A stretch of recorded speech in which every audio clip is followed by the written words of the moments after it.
Welcome, traveler. My name is Garnyanya. Tonight, we drift between worlds to learn more about the lore of the games we play. The night is quiet, the stories are endless, and you are exactly where you need to be. Aatrox, the Darkened Blade. Whether mistaken for a demon or god, many tales have been told of the Darkened Blade, but few know his real name or the story behind his fall. In ancient times, long before desert sands swallowed the empire, a mighty champion of Shirima was brought before the sun disk to become the avatar for a now forgotten celestial ideal. Remade as one of the Ascended, his wings were the golden light of dawn, and his armor sparkled like a constellation of hope from beyond the great whale. Aatrox was his name. He was at the vanguard of every noble conflict. So true and just was his conduct that other god warriors would always gather at his side, and 10,000 mortals of Shirima marched behind him.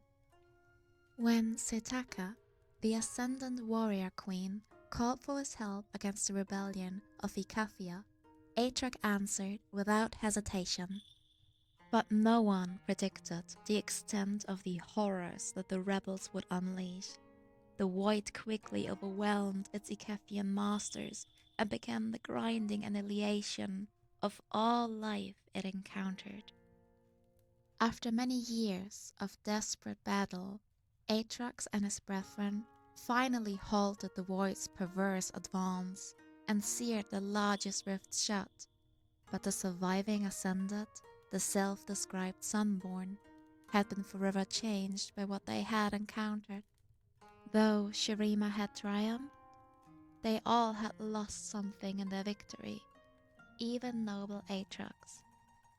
And in time, Shirima fell, as all empires must. Without any monarch to defend, or the existential threat of the void to test them, Aatrox and the Sunborn began to clash with one another, and eventually this became a war for the ruins of their world.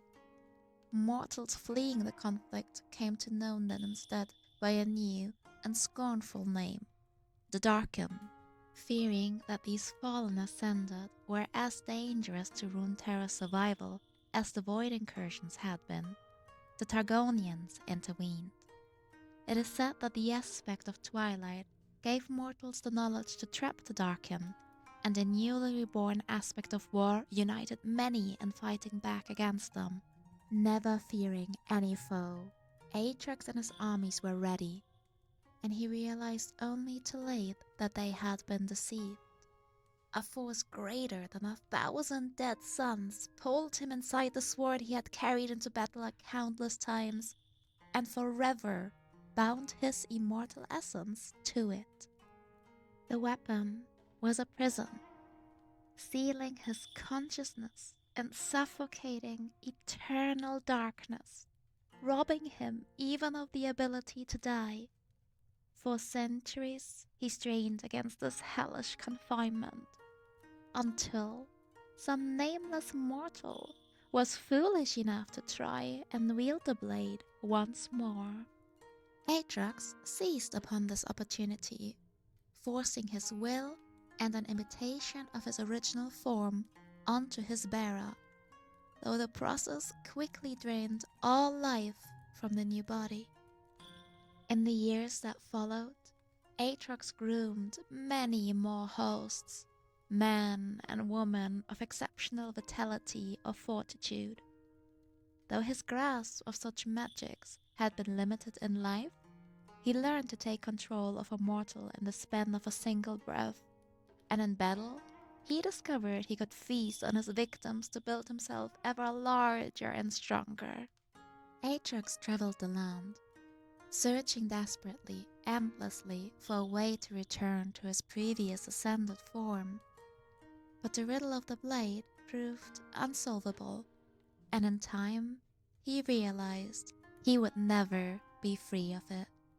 The flesh he stole and crudely shaped began to feel like a mockery of his former glory, a cage only slightly larger than the sword.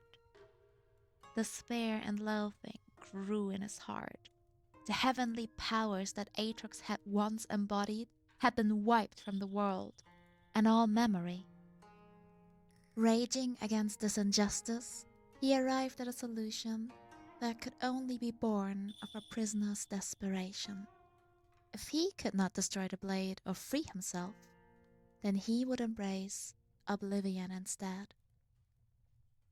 Now, Aatrox marches towards this merciless goal, bringing war and death wherever he goes. He clings to a blind hope. If he can drive all of creation into a final apocalyptic battle where everything else is destroyed, then maybe he and the blade will also cease to exist.